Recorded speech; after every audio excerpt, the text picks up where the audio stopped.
to the Final Four. The following is a Learfield presentation of the Oregon Sports Network. And Oregon is going to play in the national championship game. This is Duck Insider. These are good problems to have, right? So much success that you have more than one place to be. 5-3, touchdown, Oregon. Off a dribble, launches, and hits the three. Oregon leads. What a great opportunity it is to be able to play at University of Oregon. I'm just incredibly proud to be a part of something like this. She wants another three. Oh, three in a row. Oregon is headed to the Super Regional. Big Ten champions, your Oregon Ducks. We are so privileged and so fortunate. We get to see all these young people. We get to see this incredible growth, which is what college is all about. This is Duck Insider on the Oregon Sports Network from Learfield, presented by OnPoint Community Credit Union. People are the point. Now let's go live to the Country Financial Studio to talk Oregon Duck Athletics.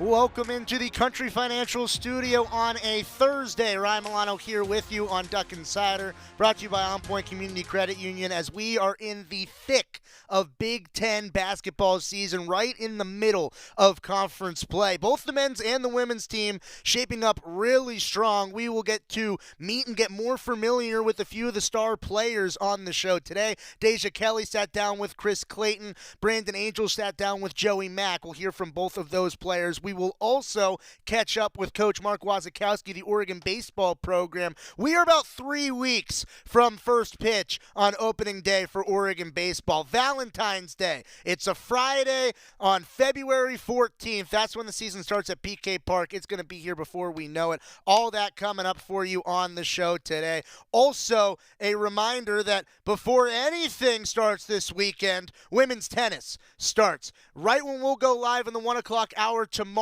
for Duck Insider will be when women's tennis will start their matchup against Seattle at the Student Tennis Center. Make sure that you get there to support at the Student Tennis Center at 1 o'clock, Oregon versus Seattle on the women's tennis side of things. You can go there and then just make the walk just a few blocks over to Matthew Knight Arena to go see the women tomorrow night at 6 o'clock is when tip is between the Oregon women's basketball team and Indiana. Speaking of Oregon women's basketball, the Ducks coming off of a gritty defensive home win earlier in the week. Earlier this week as well, on Monday, Chris Clayton was able to sit down with someone who had a big game in Deja Kelly, who made some big shots, but has provided so much in terms of leadership to this program. Kelly Graves has had a few really interesting answers over the past few weeks about what Deja Kelly has provided from just a sheer leadership standpoint, and what she's brought is as advertised over from North Carolina in her only year here with the Ducks.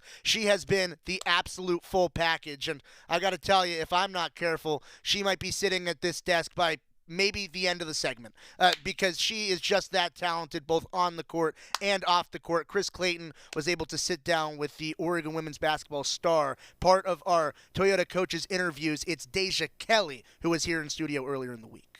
In studio now with Ducks guard, Deja Kelly. Deja, thanks for coming in. Thanks for having me. Obviously, I have like the list of players that I want to bring in, and you're on the list of getting in eventually. There's a lot of new transfers and new faces for Duck fans to meet. So I was kind of waiting for some big moments, and I thought this is a good week to bring in Deja Kelly. I mean, coming off a big win over Iowa, a comeback win. Yes. Only scored 50 points, but you won. That's all that matters, right? Exactly. How'd you guys get the job done? Oh, man, I think we came out really flat in that first half. Defensively, just our intensity and our energy wasn't there. We were kind of letting them get whatever they wanted. But the biggest talk and focus for that second half was just our defensive energy, being active, and really us dictating, what they get. And so we can get out and run, too. We love to play in transition. And we weren't getting that as much. We had to play a lot of half-court offense, and it felt kind of stagnant. So we knew that it had to start on the defensive end, and once we got that going, we kind of got all the looks that we wanted on the offensive end. Yeah. Can you tell me about the halftime locker room environment? You guys are down 10 at that point. You had chipped away in the second quarter, but not in a great spot. What was that conversation like, and then how did you respond? It was basically coaches just telling us that we needed to compete and we needed to show some heart and some fight because they knew that it was just everything was flat, everything was stagnant, and I think that was just really the talk. It was just us competing and us as a group, us talking to each other and just holding each other accountable and uplifting each other and saying we're good. We're trying to stay calm and composed, but we knew that there had to be a shift in our intensity on both sides of the floor in order for us to chip away. And we knew that it wasn't going to be, home runs, but we needed to just step by step, little by little, kind of chip away at the lead. Yeah. Based on, we talked with Kelly Graves about it, a lot of the halftime conversations are more X's and O's based, a lot about strategy. This time he said, I'm sure you talk strategy, but he drew a big red heart on the whiteboard. Was that something unique, and did that resonate with you guys? It was very unique. For us, we always write 3 things on the board at halftime that we feel we need to work on, and we did. We were rebounding, we were defending, whatever it was, and he came in and he just erased it all, and he just drew a big red heart, and we were just like, okay, got it. He said a lot without having to say too much, and they were just like, y'all got to show some fight, show some heart, compete. That's what this game is going to come down to. The shots aren't falling. That we can't control that, but if we can fight and compete, especially on the defensive end, we can chip away at this thing. Moments like that are so cool to hear about. It sounds like a movie. Yeah, right. We got to get a picture of that red heart. I wonder if it's still up. It probably is. Yes. Probably, yeah. Someone take a picture. That's awesome.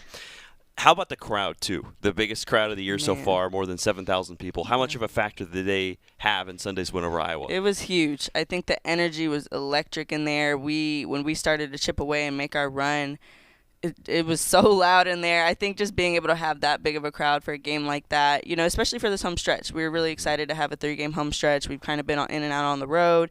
So to be able to play at home, again, we need these next couple wins, and just being able to stack wins at home and be able to have a crowd like that behind you, helping you through that, is huge. And, we of course say that we need that every game.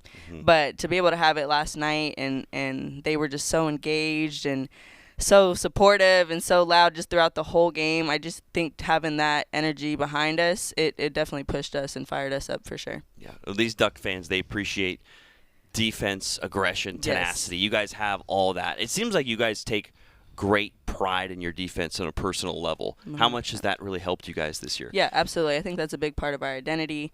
I think when we can sit down and defend and stick to the game plan, know our personnel, again, we know that helps us push out and run in transition too. So I think us really locking in on that end and just sticking to what we do. Everyone we're a really good connected defense. We don't put anyone on an island. We're in our gaps. We communicate. I think that's something that just makes us different. And again, it allows us to push pace on the offensive end. But yeah, I think just our defensive tenacity, that's something that has definitely carried us through the season and will continue to carry us because, that's a huge part of our identity. We're talking with Ducks guard Deja Kelly. Let's talk about you and your background now. You come from North Carolina where you built a name for yourself, I guess you'd say, an image, and then you come over to Oregon and you've gotten a lot of media attention, mm-hmm. right? I mean, with your broadcasting career, everything you're doing off the court, I mean, it's not something that every player has to deal with. Is there sometimes pressure with that? How do you handle all the media coverage, I guess, while focusing on balling out like you have this year? Yeah, I don't think there's necessarily an added pressure. If you asked me maybe a couple years ago, I might say, yeah, a little bit. But I think now it's something that I've learned how to navigate and kind of just get used to. I know it's kind of what comes with it, mm-hmm. And really just kind of embracing it, honestly. I think that's with the move here, I knew that there was going to be a lot of, chatter and whatever it was. But, yeah, I was just kind of embracing it and welcoming it with open arms. Mm-hmm. And, of course, with everything I was doing here with the broadcasting and just hoops, I think just being able to take full advantage and, again, just really speak my side of the story too, speak on how great it has been here. I think that's something that I'm really just trying to use those platforms for. And, yeah, it's just been a lot of fun being able, and if I want to be in the media space and the broadcasting space, I got to kind of be a part of it and learn how to talk and navigate through it. So that's something that I'm just keeping in perspective as well. Yeah, obviously I'm biased, but I think broadcasting is an awesome thing to pursue, and I think you're going to be great at it, already are. How big of a factor was that in choosing Oregon is the broadcast opportunities that there are here? Huge. I knew the Big Ten is a huge network. I've seen lots of student athletes who I already knew that played in the Big Ten be able to take advantage of those opportunities. So me coming and again speaking with the staff, me really expressing how important it was for me to try to get some hands-on experience, and just them putting me in conversation with the right people. That just how it all came together. I'm so grateful, because that was my first time really getting to get that live experience, kind of consistently, and just being able to, I'm learning so much too. I'm getting feedback from the Big Ten. I'm getting feedback from our producers here. And I think just being able to have this whole experience and being able to leave here in my last year with that type of experience that I can add to my resume, I think is something that is huge. And yeah, it's a big reason why I chose here, because I knew that I could get those opportunities. Really, if I work for it and I ask for it, they were going to help me out, and they've been super helpful, and I'm super grateful for that. Yeah, you were able to do sideline reporting and color commentary for Big Ten Plus, working with the student radio station here, KWVA, and those men and women too. Yep. It's been really cool. What draws you to broadcasting as something that you'd like to pursue with your life? I think for me, well, when I was younger, I always just said I love to be in front of the camera, so that was a big thing. But no, as I got to school and just kind of learned more about it, I've always grew up watching a lot of sports. Me and my family would always just watch, specifically basketball. But I think for me, it's just like, okay, I play the game. I have a high IQ. I'm knowledgeable. I know this is something that I can speak on, kind of on a daily basis as a job. I would love that. And again, just growing up watching, Holly Rowe, Rebecca Lobo, now watching Andrea Carter, the Taylor Rooks of the world. I think just being able to see that, I'm like, I can do that. I know that I can. I want to be able to help not only tell my story in a sense through the lens of broadcasting, but I want to help other athletes tell their stories in a way. So I think just being able to emphasize that and really learn and grow into doing that, I think that's something that's super important, and sometimes it's hard to do, and it's hard for athletes to get across themselves. So I think any way that I can help be a voice for that in that space, whether that's through podcasts, again, through broadcasting, whatever that is, I want to continue to be able to try to do that, and that's kind of why I'm doing it now. Yeah, and you mentioned watching a lot of basketball growing up with your family. It seems like basketball was a big part of your life with your parents and your siblings. Tell me about your upbringing. What was it like growing up with a mom who was a coach and a dad who played basketball as well? Yeah. Oh, my gosh. It was just all, basketball house. I think my mom, she had already had her own program before I even started playing at a really young age. And once I got to, about kindergarten, I was like, oh, I want to play, and I want to play for your team, and I want you to start a team for me, and it was just a snowball effect. And yeah, so she just started coaching me and training me at a really young age. She had been my coach and trainer all the way up until I got to college, and honestly, she still trains me when she comes up and visits me. But yeah, I think just having that upbringing of, a basketball family, I grew up watching a lot of basketball. I grew up being around a lot of players, meeting a lot of people at a young age, mentors, getting that at a young age. I just think being able to be around that environment, really just not only I got to learn from the best of the best, but again, being a coach's kid, that brings a different type of IQ, and you see the game in a different perspective. So yeah, that's something definitely my mom helped me with for sure. And so your mom played at Valley City State University, your dad played at Texas, Yep. and then your brother plays as well, right? Yes, my brother is a junior in high school. He is really, really good. He's way taller than me. He's like 6'5", so he's a bit different than I am. But yeah, he's already picked up some pretty big time offers. He still has this summer to play club hoops, so I think he'll pick up a lot more. He's gotten some interest from here, so I'm like, oh, you could come be a Duck. There you go. Yeah, see, so we'll see. That. Yeah, exactly. Yeah. But yes, he's continuing to grow and get better. So you grew up in Texas, and then you played in North Carolina for 4 years. Yep. Now you're in Oregon. So it's different here, right? It's a little colder, a little bit more rain. Yeah. What's it been like adjusting to this environment, I guess? Yeah, it's been, at first it was very different, but I always thought in a good way. I think it's, this is, North Carolina was a college town, but this is like true college town. It's way smaller. Everything's so compact, but I think I love that style because, everyone is just, it's so supportive, and everyone, it's very equal support. I think that's something that I love, and being able to consistently see that throughout, no matter whatever ups and downs, I think that's something that's huge, and has definitely made this process and transition easier. Everyone's support and love. But yeah, Eugene is definitely, it's different. It's smaller. The weather, I still have not gotten used to yet. It's still a bit cold for me. In the rain, I'm like, but other than that, it's just been great. Yeah. But that'll come, and I'm ready for the spring to kind of see how that blossoms a little bit. Yeah. And now there's still a lot ahead for you here in your senior season. You've already accomplished a lot in your career with UNC. If you could go back and talk to or say something to the freshman Deja Kelly who walked on campus in Chapel Hill, what would you say? I would say a lot, but I think the biggest thing I would say would probably be just to trust the journey. Just continuing to believe in yourself, believe in your work, your preparation. I think that's the biggest thing, and I think just finding that in yourself, you won't need it from anybody else. I think that's probably the biggest thing, just, trusting that process, trusting what you're going through or what you may go through. You just got to stay the course. I think that's the biggest thing. There's a lot of ups and downs in college. It happens for everybody. But me just, again, continuing to fall back on myself and just being confident in what I know I can do and what my value. I think that's the biggest thing, and that's what I would tell myself now. And I think that's honestly what has made me just really enjoy my time here, because that's kind of what I'm falling back on. Again, I have a great support system here. Our staff, our team is amazing. But yeah, just me, believing in myself and just enjoying the process, staying present, being in the moment, not looking too far ahead and not looking too far back. I think that's the biggest thing for sure. Mm-hmm.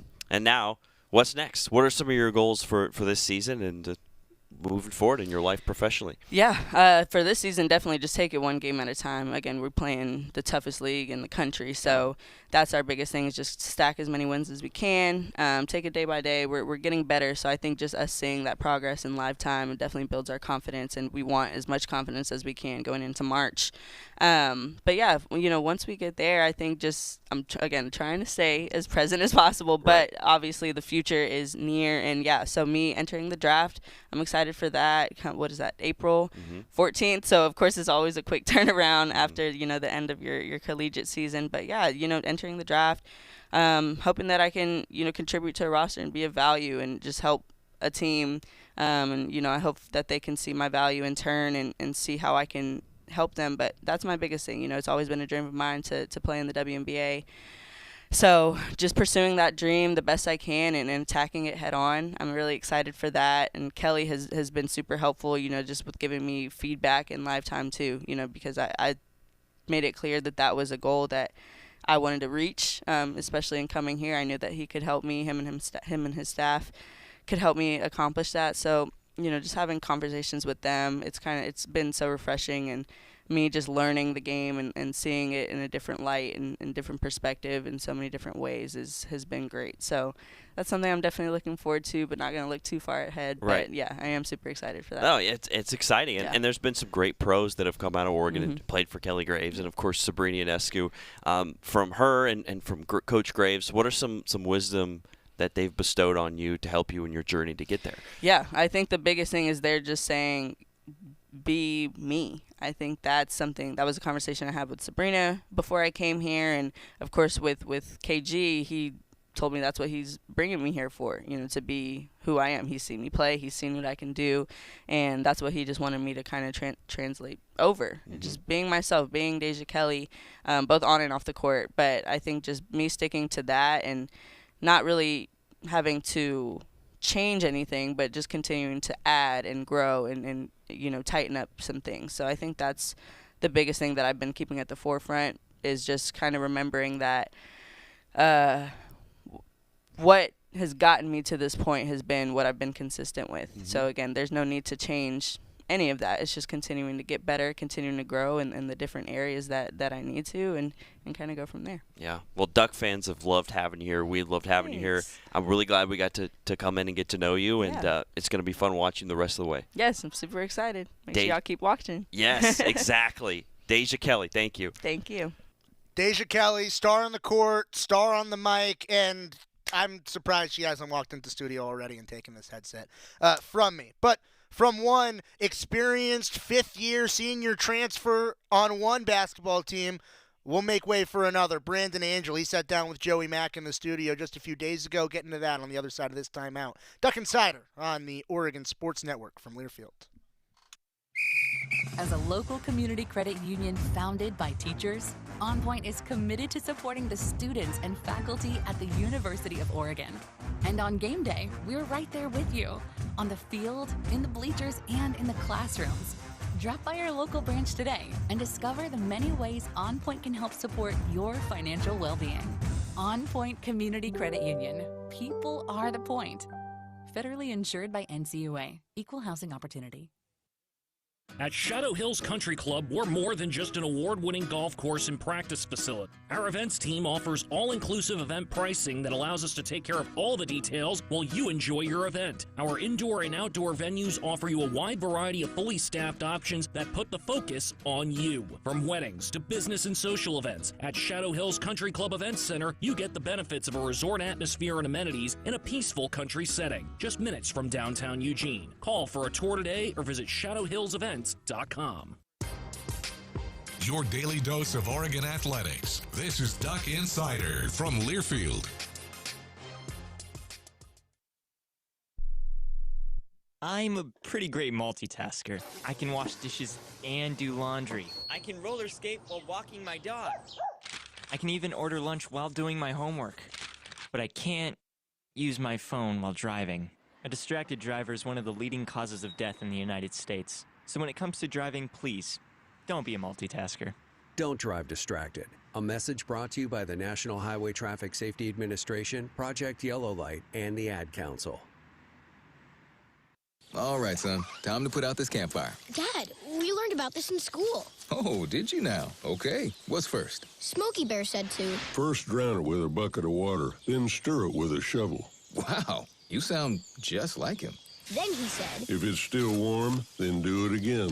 Where can I learn all this? It's all on SmokeyBear.com with other wildfire prevention tips, because only you can prevent wildfires. Brought to you by the USDA Forest Service, your state forester, and the Ad Council.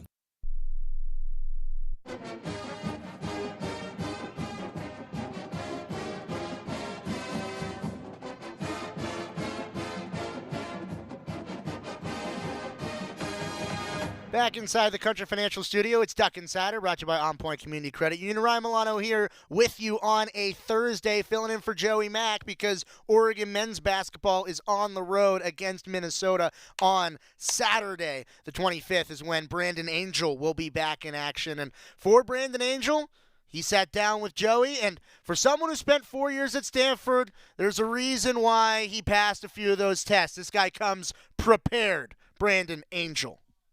Okay, this is one of the first times that we've ever had this happen in the studio. So Brandon Angel here in the studio. Thanks for coming over, Brandon. I appreciate it.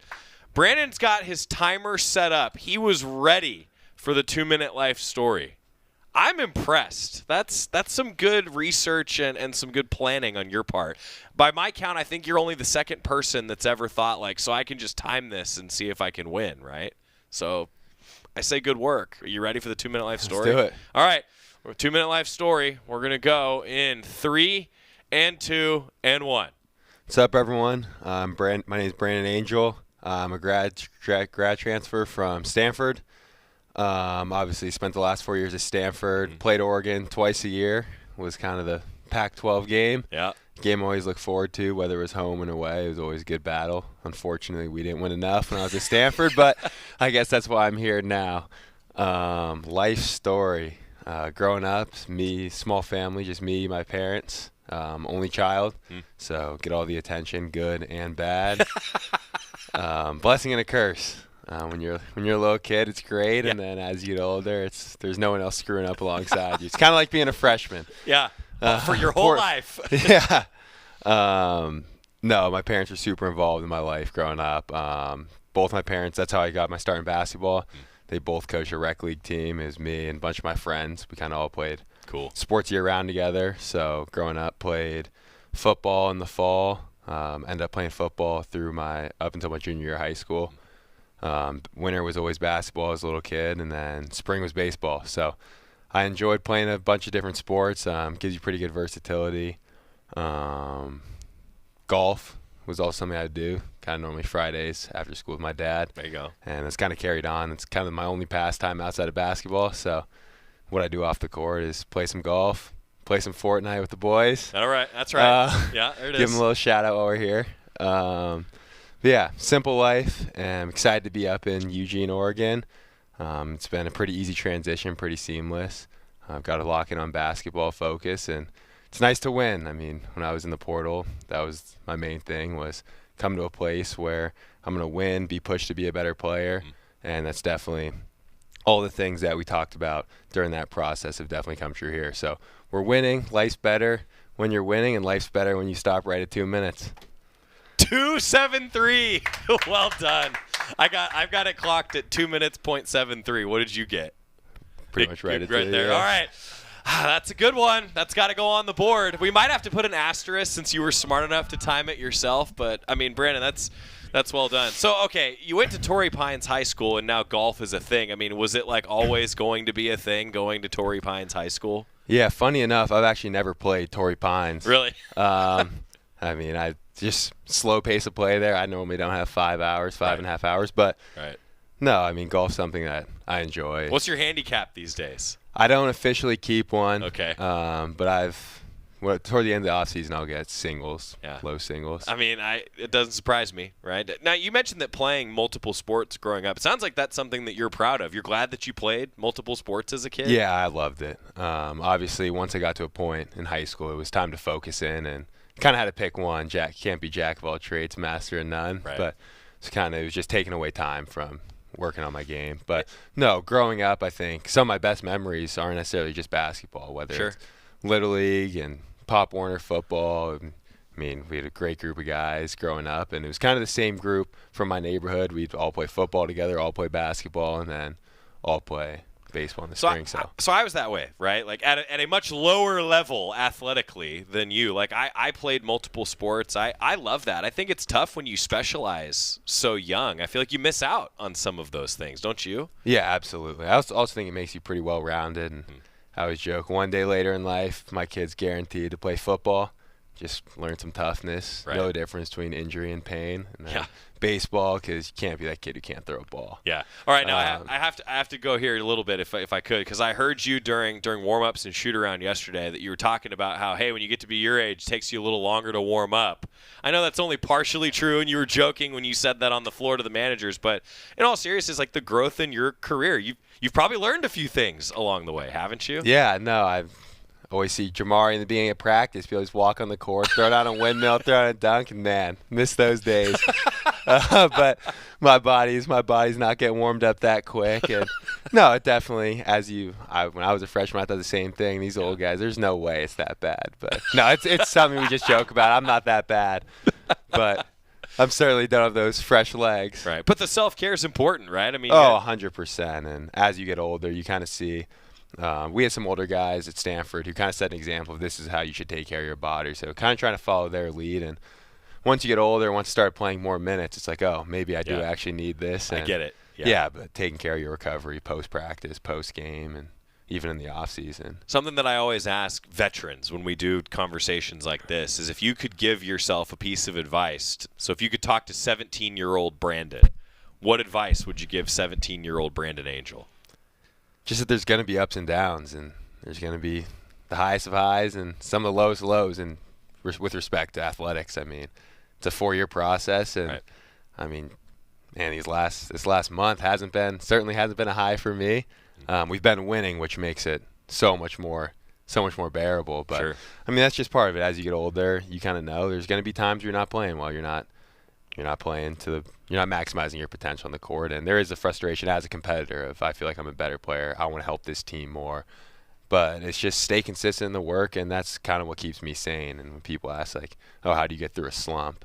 It's because I trust the work. Makes sense. They work the same way in the good and the bad, and when you're playing great, you can't get fooled, and you stop working, then over time it's gonna drop off. So if you keep working consistently, work hard when things are going well, and work the same when it's going bad, that's the one thing that keeps me stable. You know, though, you said like that winning was such a big part of why you came here. I kind of wanted to unpack that if I could. Like, why did you choose to come to Oregon? You hit the portal. That's a tough decision, and now you end up here. Why'd you choose the Ducks? Yeah, I mean, I've played against Coach Altman, and Oregon for 4 years, and I think I said this earlier in one of the podcasts. It's every time we played Oregon, we just felt like we were just always down 8 to 10. And we go into the game, and you look up, you're just down 8, down 10, and how do we get here? But another game playing Oregon, and they find a way to beat us by 8 or 10. Right. And I obviously had respect for how this program operates. I mean, the consistent level of winning in conference they were always in the top part of the conference, and something I wanted to be a part of. Yeah, it makes sense. I mean, it's funny to hear it from the other side, right? Because I talked to TJ about this a little bit once upon a time. He was similar thing, right? Playing for Washington State, and I just think it's cool to see that competitive respect, right? I mean, you all know each other around the conference, around the country, right? You've played against a lot of people over your tenure now. Yeah, I mean, it's been 4 years. This is the 5th year. I mean, you play everyone twice a year, and you always get that once a year lovely trip to Eugene where you're guaranteed not to see the sun or some dry weather. Did you pick up on tendencies for how well did you end up knowing your opponents by the time the Pac-12 era moved into the Big Ten? How well did you know everybody at that point? Honestly, pretty well. I mean, whether it's the same guys, you kind of just learn the scout, and just even if you're not playing them or doing the scouting report, you just watch Pac-12 games, and watching basketball, you kind of see how people are playing. But each team definitely has an identity, and year after year, even if the player changes, you kind of know what you're getting into when you're playing Oregon, what you're getting into when you play UCLA. So there's definitely a pretty high level of familiarity with teams within the conference. Familiar faces, I should say, with Washington last night. So, of course, you know the tendency a little bit, even with a new first-year head coach. Similar with USC. You know what Coach Cronin's going to do. But what about the rest of the league so far? What's the identity been? Is it different? Is the Big Ten different than what you've experienced the last 4 years? It's definitely I think it's reffed a little different. Seems like you get away with a little more contact in the post. So I guess Big Ten has a reputation to being physical. Sure. Let you play a little more, but I love it. It's fun. So as a player, you like that? Yeah, absolutely. Yeah. I mean, I asked Supreme Cook that yesterday when he talked with us post game, and he was like, "Yeah, you like the physicality as a player. I mean, that's kind of what you grow up with to an extent, I would imagine, right?" Yeah, absolutely. I mean, there's some games where they're calling everything, but I mean, last night I think the tone was set pretty early that they were going to let us play, and it's kind of something you just have to adapt to. And we've talked about physicality. Physicality on the boards is a big thing. So, yeah, I mean, at the end of the day, it's basketball, and you're going to have to adapt to how a game's being called. And at the end of the day, being in the Big Ten does push you in a different way, right? I mean, we still get to play our style, try to control the pace of the game, whether it's offensively pushing the ball, defensively mixing up defenses, but also knowing we have to impose our will in the paint and make sure we're bucked up on that end of the court. You talked about how this hasn't been the month that you would have liked it to be, but I want you to know one thing that Luke Jackson talks about on our broadcast a lot is that you impact the game beyond the stat sheet so much. How much pride do you take from that aspect that it is just making winning plays that sometimes don't show up on the stat sheet? Yeah, I mean, I'm big into control what you can control, right? I mean, you can't always control the ball going in. You can't always control everything going your way, but you can definitely control, how you prepare for a game first and foremost, but also playing with physicality, bringing physicality, being in the right spots defensively, and trying to make the winning plays, whether it's a good cut, setting a good screen, rebounding. I mean, there's plenty of ways to impact the game outside of shooting and scoring the ball, which is something Coach always talks about. But, I mean, yeah, anytime you're struggling, it's kind of how, when I've been in slumps in the past, it's kind of how I've got out of it, is kind of focus on stuff other than yourself. Focus on getting a teammate open, and basketball, and the basketball gods have a way of rewarding you making the right play. Yeah. All right, I'm going to ask you something now completely unrelated from basketball. I've been told that you're a guy who enjoys a nice watch. Is that true? No comment. No, all right. So that's all right. Fair enough. Because I didn't know if you knew this, and I'm going to bring him into it now. Will Patterson, our SID, is also a watchman. I would describe him in that way. He enjoys a nice watch. So if you ever just need an off the air conversation between you and Will, just exchange notes, okay? That's all I ask. But I got a tip that said that you keep time well. Are you ever late? Try not to be. Yeah. Not when it comes to basketball. Yeah, it feels like every day-to-day life, I'm known to be late. Never on the floor. Never on the floor. If I tell you I'm showing up at 5, you might as well just book it for 5:10. All right, fair enough. We'll remember that. I should tell everyone though that you were 30 minutes early today for our interview. So see, that's keeping good time. All right, now also off the floor, I was curious, just back to your family for a moment. Like you mentioned that your parents were big influences in basketball. Ultimately, you chose basketball. Why did you choose basketball? Do you have a moment where you're like, yeah, basketball is going to be my thing? No, I don't think there was one moment, but I've always loved basketball. And then as I got, say, probably after middle school, early days of high school is when I really knew, like, this is what I want to do. And I loved being in the gym. And basketball is a sport I had to drive. Like, I want to put in the work. I want to be in the gym for a couple hours after school, after practice. And I don't know if I could say the same about the other sports. Obviously, love playing. I like the game, but it wasn't the same where you like a sport versus really love a sport, and it never really felt like a job. Yeah. You know what I mean? Who were your influences? Like, did you model your game after anyone growing up? No, growing up, I mean, I love watching Clay. Yeah. So he was probably my favorite player growing up. I mean, obviously as a little kid, I kind of grew up in the Kobe era. Right. Dad's a Lakers fan, so makes sense. I was kind of conditioned to like Kobe, but growing to appreciate LeBron over time, and probably the best player ever. Yeah. You're going to spark so many comments. But we're not going into that. We're not going into that. It's going to go. Yeah. I mean, I've heard this is what's fun for me in traveling with you guys, right? Is the debates that are had in the back of the plane and on the bus are I mean, the debate classes would not do it justice. I mean, you know what I'm talking about, right? Like it gets after it. All right, keys moving forward. Minnesota coming up just for your squad. What's it going to take, Brandon, to keep being successful out there? I mean, first of all, we got to keep guarding. I mean, always gives you a chance whether you're shooting it well or not. If you're holding them to low scoring output and on bad shooting splits for them, you're always going to be in the game and give yourself a chance. And then the nights you shoot it really well, you'll blow a team out. And the nights you don't shoot it great. You just got to find a way to win. I think that's something this team's done great is we've just found a way to win. Yeah. Trailing at halftime 6 times, and you've won. Yeah, I would love to not be in that spot and not dig ourselves out of a hole, but backs against the wall, I think. It says a lot about the character of this team. And when it comes to that under 8, under 4 timeout, and it's winning time, we find a way to make the plays we need on both sides of the court. Yeah. So now after a long, successful, money-making career in basketball, what's next for you? What else are you going to do in your life? Time will tell. I think it depends on what age I stop playing. If I was younger, if I wasn't playing basketball right out of college, I'd probably go into the finance route, private equity. It'd be something I want to do. I was an econ undergrad at Stanford, so it's kind of the route I would have taken. And growing up, I've always thought commercial real estate could be a good path for me. So there you go. One of those two, something in that realm. So commercial real estate, own a bunch of basketball arenas. You know, I like where your head's at. Yeah, I could see it somewhere. You know, down the line. Yeah, basketball, commercial real estate. There's a crossover there. There you go. There's a crossover. Brandon, thanks so much for letting us get to know you a little bit. It's been great. I got to tell you, I think everyone's enjoyed watching you play. So thanks for being a Duck. Glad that you came here. Best of luck the rest of the way. All right. Appreciate it. Thanks for having me. Thanks, Brandon. Big thanks to Brandon Angel sitting down, talking with us, getting to know a little bit of Oregon's experienced transfer forward over from Stanford, now with the Ducks, and a big-time player that's continued to play better and better over the last few games as he looks to kick that slump that he referred to in the interview as well. All right, got to get another timeout, and when we come back, where are you going to be this weekend? I don't know, but I'll tell you. Returning after this on Duck Inside on the Oregon Sports Network from Learfield. As a local community credit union founded by teachers, OnPoint is committed to supporting the students and faculty at the University of Oregon. And on game day, we're right there with you, on the field, in the bleachers, and in the classrooms. Drop by our local branch today and discover the many ways OnPoint can help support your financial well-being. OnPoint Community Credit Union. People are the point.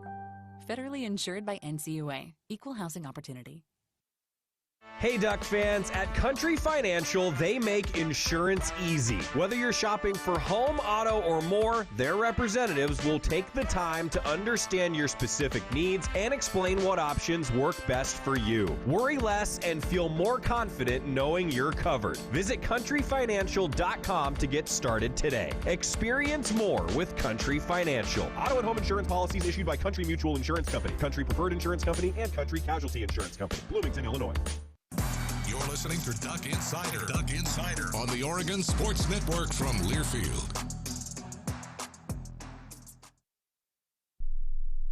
Hi, I'm Ryan Blaney, a third-generation race car driver, and I dedicate a lot of my time going fast. But when my grandpa was diagnosed with Alzheimer's, it was a very unexpected bump in the road for us. It's important to notice if older family members are acting differently or having trouble with routine tasks. Early detection of Alzheimer's can give your family time to explore support services and access available treatments. If you or your family are noticing changes, it could be Alzheimer's. Talk about seeing a doctor together. Visit alz.org/time-to-talk. A message from the Alzheimer's Association and the Ad Council. Let's ask their parents a lot of questions. Why can't people fly? Gravity. Is the moon really made of cheese? Yep, cream cheese. When can I move into a big kid's car seat? For some questions, parents may not have the answer, but that's okay. They can't know everything, but knowing the right seat for their age and size will help protect them in a car crash. Find out more at nhtsa.gov/the-right-seat. Where do babies come from? Good luck, Dad. A message from NHTSA and the Ad Council. I'm coming home to the place that I remember. Back to the land of my first love. Would you spread wide your arms for this wayward son? I left my heart in home. Back here inside the Country Financial Studio on Duck Insider, brought to you by OnPoint Community Credit Union. Just heard from Deja Kelly of Oregon Women's Basketball, as well as Brandon Angel of Oregon Men's Basketball, as the Ducks on the men's side go on the road to face off against Minnesota at 1 o'clock p.m. Pacific time on Saturday. Well, now that we're in the season where all of the other sports are starting to get going, get in action, you got to know where you're going to be over the weekend. And the men on both the basketball and the tennis side of things are on the road, but the women are in town. And that takes us to this week's Women's Sports Schedule Spotlight, brought to you by Toyota. Let's go places.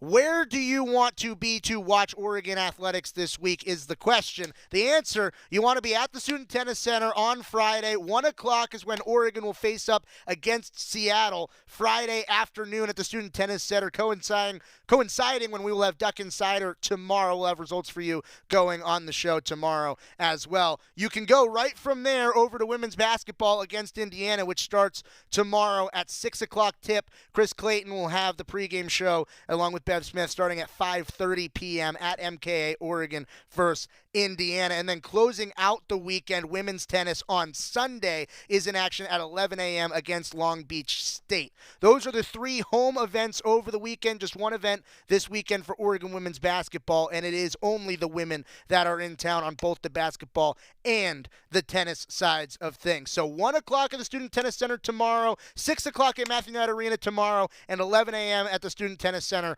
on Sunday is where you can support your Ducks.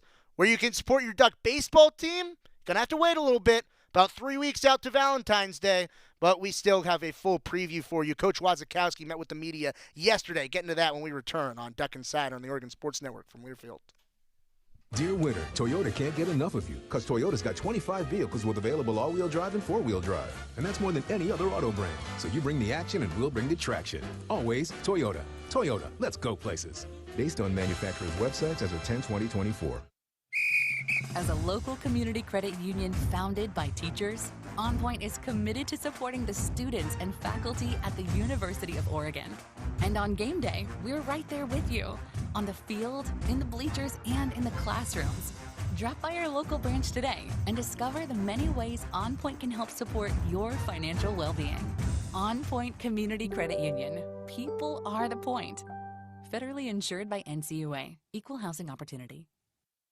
Dear winter, Toyota can't get enough of you because Toyota's got 25 vehicles with available all-wheel drive and four-wheel drive. And that's more than any other auto brand. So you bring the action and we'll bring the traction. Always Toyota. Toyota, let's go places. Based on manufacturer's websites as of 10/20/24. This is Duck Insider, presented by OnPoint Community Credit Union on the Oregon Sports Network from Learfield. When might you be buzzed? When you suddenly love everything. You guys, I love this song. I love these nachos. I love our kickball league. Ugh! I love this guy. What's your name? You know what I'd love? A ride when it's time to head out. If you see a buzzed warning sign, call for a ride when it's time to go home. Buzz driving is drunk driving. A message from NHTSA and the Ad Council. I love your car. Is this real leather? When you're high, you feel different. You think different, you talk different, you draw different, you listen to music different, but you probably knew that. Problem is, you also drive different, and not in a good way. That's why driving high is illegal everywhere. So if you're high, just don't drive. Make a plan to get a sober ride. Because if you feel different, you drive different. Brought to you by NHTSA and the Ad Council.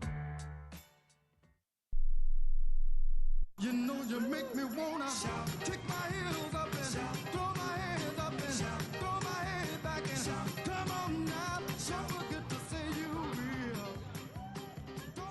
Back here on Duck Insider in the Country Financial Studio, Ryan Milano with you, and I could not be more excited to get to baseball season. February 14th against Toledo, kicking off Oregon baseball season at PK Park.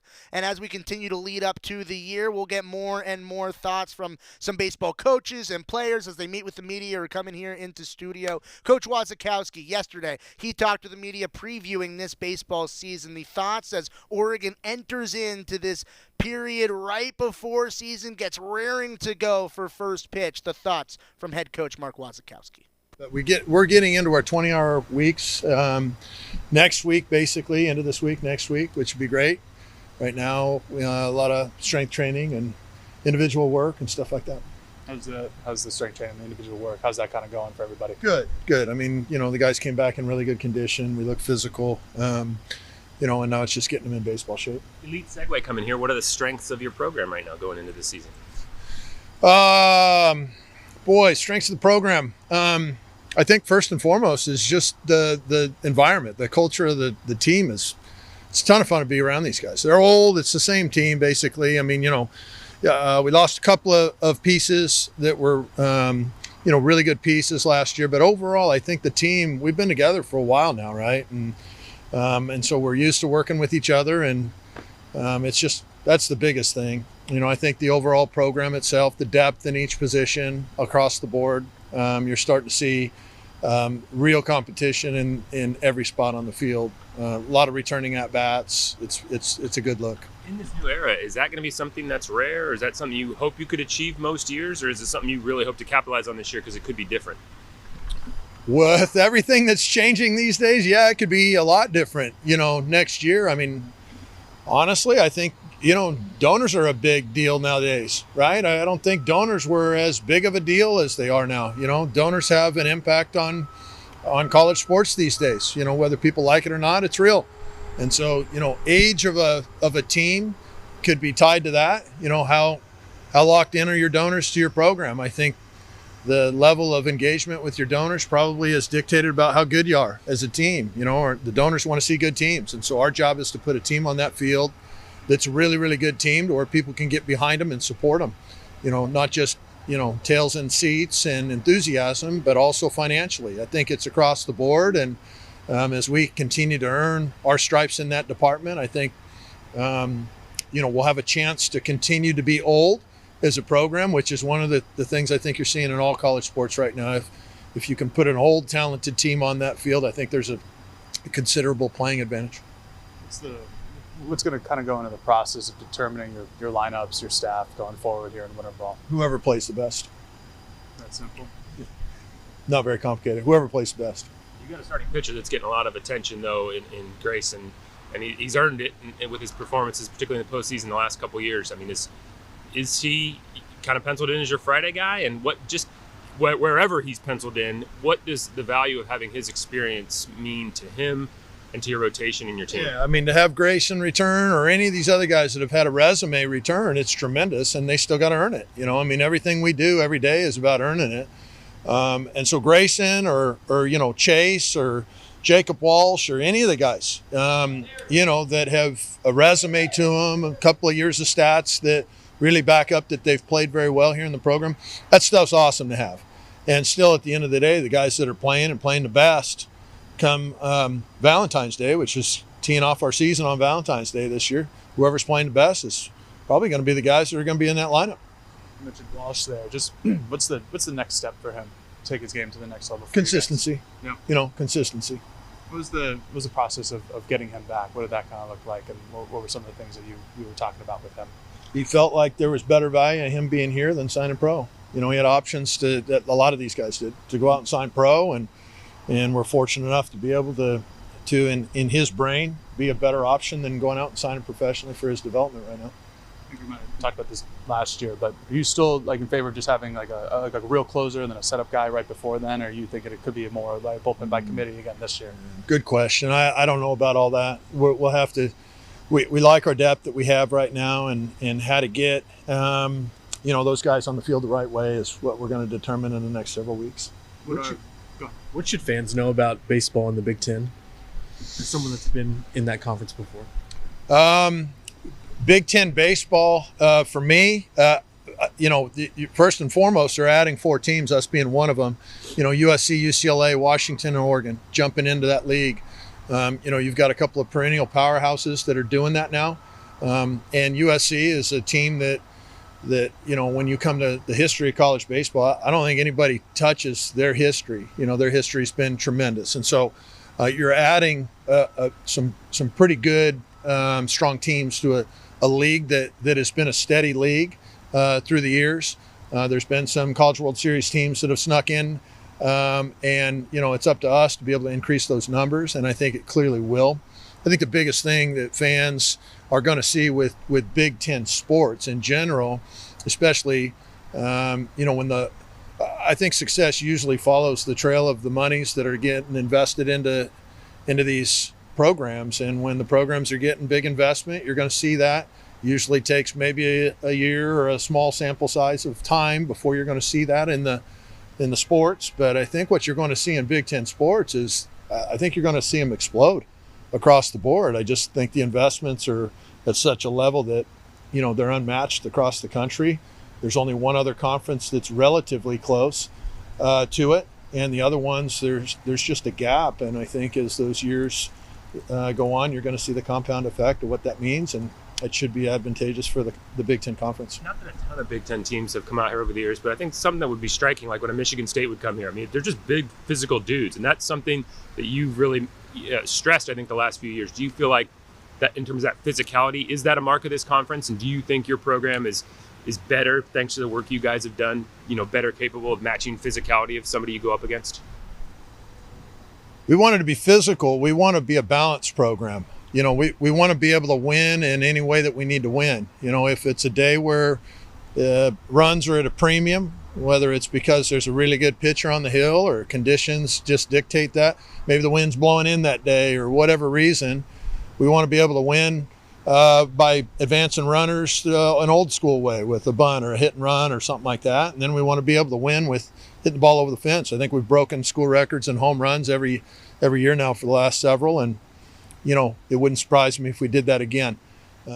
Versatility. It's key. It's key for Oregon baseball. It's been a key for the Ducks over the last few years of success that Oregon has had under Coach Wazikowski. For me, I'm just excited to get out to PK Park, and I cannot wait for Valentine's Day, where we'll be seeing some home runs. We'll also be seeing some strong pitching performances and maybe a little bit of small ball as well. I'm really excited for this baseball season to kick off, get underway. We'll have more of baseball content as we continue to march forward towards first pitch. Didn't get to all of the Mark Wazikowski interview from yesterday. If you want to check out the full thing, it's live on the Go Ducks YouTube channel. All right, need to get to one more timeout, and when we come back, telling you what's in store for tomorrow on Duck Insider on the Oregon Sports Network for Learfield. Hey Duck fans, at Country Financial, they make insurance easy. Whether you're shopping for home, auto, or more, their representatives will take the time to understand your specific needs and explain what options work best for you. Worry less and feel more confident knowing you're covered. Visit countryfinancial.com to get started today. Experience more with Country Financial. Auto and home insurance policies issued by Country Mutual Insurance Company, Country Preferred Insurance Company, and Country Casualty Insurance Company, Bloomington, Illinois. As a local community credit union founded by teachers, OnPoint is committed to supporting the students and faculty at the University of Oregon. And on game day, we're right there with you, on the field, in the bleachers, and in the classrooms. Drop by our local branch today and discover the many ways OnPoint can help support your financial well-being. OnPoint Community Credit Union. People are the point. Federally insured by NCUA. Equal housing opportunity. More Duck Insider coming up on the Oregon Sports Network from Learfield. Are you prepared for an emergency or disaster? Because it's not a matter of if, but when. Don't find yourself saying, I'll trust water bottles and a flashlight to save the day, but I'll be proved wrong. With a tornado approaching, I'll realize that I lack a wheelchair-accessible shelter. When the floodwaters rise, I'll be up in the attic with 20 cans of beans. It's a recipe for disaster. let's prepare so we all have a better story to tell. Get started at ready.gov/older adults. Brought to you by FEMA and the Ad Council. Comes to a gun suicide attempt, all it takes is a moment. My son, Ricky, took his life by the use of a firearm. It broke me, and I contemplated suicide. My grandson, I was gonna have to be here for him. I still own my firearm. I keep it in a safe because I want to keep my grandson and myself safe. Store your guns, locked, unloaded, and away from ammo. Hear more safe stories at endfamilyfire.org. Brought to you by Brady and the Ad Council.